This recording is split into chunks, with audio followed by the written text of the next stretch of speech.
আগের ম্যাচে দুইবার এগিয়ে থেকেও নেদারল্যান্ডস 2-2 গোলে ড্র করেছিল জাপানের সঙ্গে। এইবার আর কোনো রিস্ক নেয়নি, এইবার একেবারে ঘাড় মটকে দিয়েছে সুইডেনের, তাও 1-2 গোলে না, 5-1 গোলের বড় ব্যবধানে।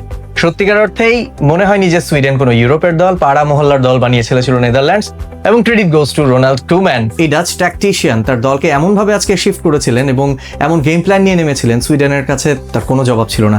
স্পেশালি তাদের যে চেঞ্জটা ছিল আজকে, সামারভিলকে বাদ রেখে ব্র্যাডলি ব্রবেকে তারা চেঞ্জে নামায় এবং তার ফিজিক্যাল প্রেজেন্স বক্সের ভেতরে এই ম্যাচের পার্থক্যটা করে দিয়েছে। একই সঙ্গে এর আগের ম্যাচগুলোতে আমরা দেখেছি তারা খুব বেশি সেন্ট্রালি অ্যাটাক করার চেষ্টা করেছে। আজকে সুইডেনকে তারা 2 উইং দিয়ে আক্রমণের পর আক্রমণ করে, এবং তাদের যে স্ট্র্যাটেজিটা ছিল যে লো ক্রস করো এবং সুইডেনকে মারো, এবং সেই প্রেক্ষিতেই সুইডেনের যে হাইট টল যে অ্যাডভান্টেজ তারা পেতো, যে উইং থেকে ক্রস আসলে যদি এয়ারে তারা এত বেশি হাই ক্রসে খেলতো তাহলে সেটা হতো, বাট সেটা তারা করেনি। তারা অনেকটা লো ক্রস করেছে, তারা আজকে খুব বেশি ইনসাইড কাট করেনি। That was a tactical masterpiece from Ronald কুম্যান।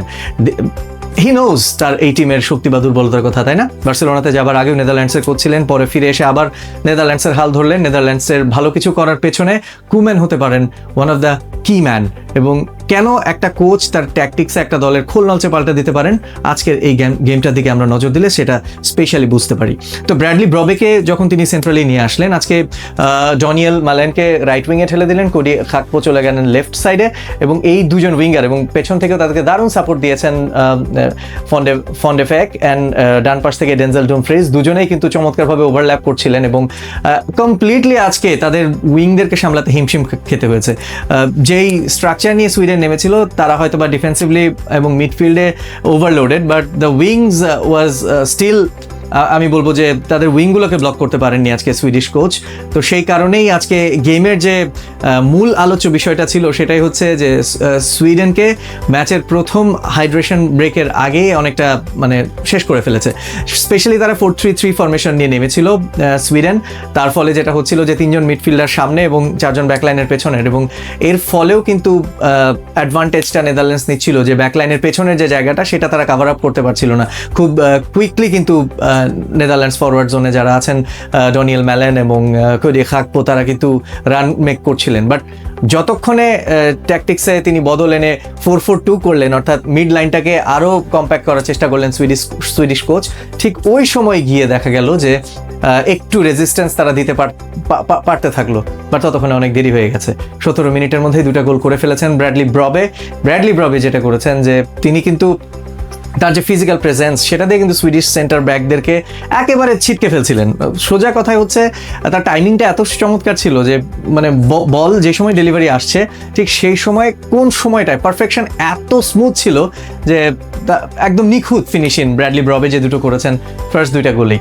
আমরা যারা কোডি খাকপোকে চিনি লিভারপুলের, আমরা প্রায়শই দেখি যে তিনি ইনসাইড কাট করে ভেতরের দিকে ঢুকছেন উইং দিয়ে, এসে খুব একটা উইং থেকে ক্রস সার্কুলেট করেন না, বাট এই ম্যাচে কিন্তু কোডি খাকপো দেখলাম যে ট্যাকটিক্যালি অনেক ম্যাচিওরিটির পরিচয় দিয়েছেন, খুবই স্মুথ অ্যান্ড বোল্ড মুভ করেছেন, যার ফলে কিন্তু অ্যাজ এ অ্যাসিস্টম্যান হিসেবেও তিনি চমৎকার করেছেন এবং 2টা গোল যে করেছেন marvellous, wonderful performance from Cody Gakpo. আমরা জানি যে নেদারল্যান্ডসের মিডফিল্ডে বেশ কিছু নাম তারা চলে যাওয়ার পর তারা একটু স্ট্রাগল করছিল, বাট ওভারঅল আজকে ফ্র্যাঙ্কি ডি ইয়ং, রাইন্ডার্স, এভরিবডি কন্ট্রিবিউটেড, এবং তাদের যে ব্যাকলাইনও খুবই আজকে স্ট্রং পারফরমেন্স দেখিয়েছে। সুইডেনকে মানে একেবারেই কোনো রকম স্পেস দেয়নি, যে কয়েকটা ব্রেকেই ট্রানজিশনে সুইডেন অ্যাটাক করেছিল তাদেরকে। তো ইউজুয়ালি নেদারল্যান্ডসের রক্ষণ সম্পর্কে আমরা যতটুকু জানি যে তারা খুবই স্ট্রং অর্গানাইজেশন তাদের থাকে, তার সেট পিসে দারুণ স্ট্রং হয়, তাদের মধ্যে কমিউনিকেশনটা অনেক ভালো থাকে, ইউজুয়ালি তাদের রক্ষণের একটা ভালো রেপুটেশন আছে, তাই না, একটা সুনাম আছে। সেই জায়গা থেকে একটু ভালনারেবিলিটি প্রুভ করে দিল আজকে নেদারল্যান্ডস, এবং বোঝা গেল যে ওয়াইড ওভারলোড হয়ে থাকলে এবং সেখান থেকে লো ক্রসের এগেনস্টে তাদের উইকনেসটা ঠিক কোন জায়গায় প্রমাণ করলো যে নেদারল্যান্ডের স্ট্র্যাটেজি অনেকটা প্রেডিক্টেবল হতে যাচ্ছে। তারা যেরকম স্ট্র্যাটেজি করেছে যে বল উইং করার পরে বল চলে যাবে 2টা উইংয়ে সার্কুলেট হবে এবং উইং থেকে ক্রস আসবে, এবং তারা উইংয়ে যেটা করে যে খুবই ফাস্ট ফুল ব্যাক দিয়ে তারা সেটাকে অপারেট করায়, এবং ফ্যান্ডেফেন অ্যান্ড অন্য সাইডে ডেনজেল ডুমফ্রিজ ডুমফ্রিজ আজকে খুবই ইমপ্রেসিভ ছিলেন। তো ওভারঅল নেদারল্যান্ডসের এই ট্যাকটিক্স যেটা আজকে সুইডেনের সাথে এগেনস্টে কাজ করেছে, অপোনেন্ট কোচরা বা সিমিলার স্ট্রেংথের কোচেস যারা আছেন তারা হয়তো বা তাদেরকে আরও বেশি অ্যানালাইজ করবে যে এই ট্যাকটিক্সের ফুটবল নেদারল্যান্ডস যদি খেলতে থাকে। But they have quite few midfielder যারা কিনা স্ট্রেইট সেন্ট্রালেও ভালো গ্যাপ খুঁজে নেওয়ার মতো ক্ষমতা আছে, স্পেশালি ফ্র্যাঙ্কি ডি ইয়ং। তো আমার মনে হয় যে খুব একটা এই জায়গায় নেদারল্যান্ডসের চিন্তারও কোনো কারণ নাই। কুপ মাইনার তিনিও কিন্তু খুবই ভালো। সুতরাং আমার মনে হয় যে Netherlands in the long run এই টুর্নামেন্টে যে কোনো স্ট্র্যাটেজিতে খেলার মতো স্ট্রেংথ তাদের আছে।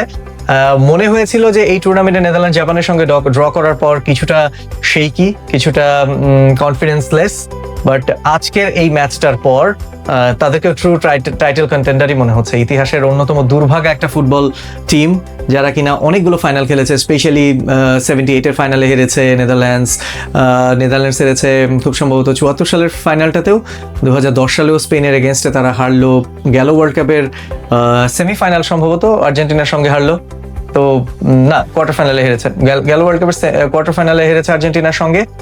বাট নেদারল্যান্ডস অলওয়েজ কিন্তু ওয়ার্ল্ড কাপে অনেক দূর পর্যন্ত যায়। তো 98 সালেও সেমিফাইনালে গিয়েছিল এবং সেখান থেকে আসলে কাপ জিততে পারে না কখনোই। এবার তাদের এই দলটা কিন্তু খুবই দারুণ এবং মজবুত মনে হচ্ছে এবং ডেপথও ভালো, চেঞ্জেও আমরা জানি যে ডেপথ ভালো, সুতরাং এই দলটা যে কোনো কিছু করে ফেলার ক্ষমতা রাখে।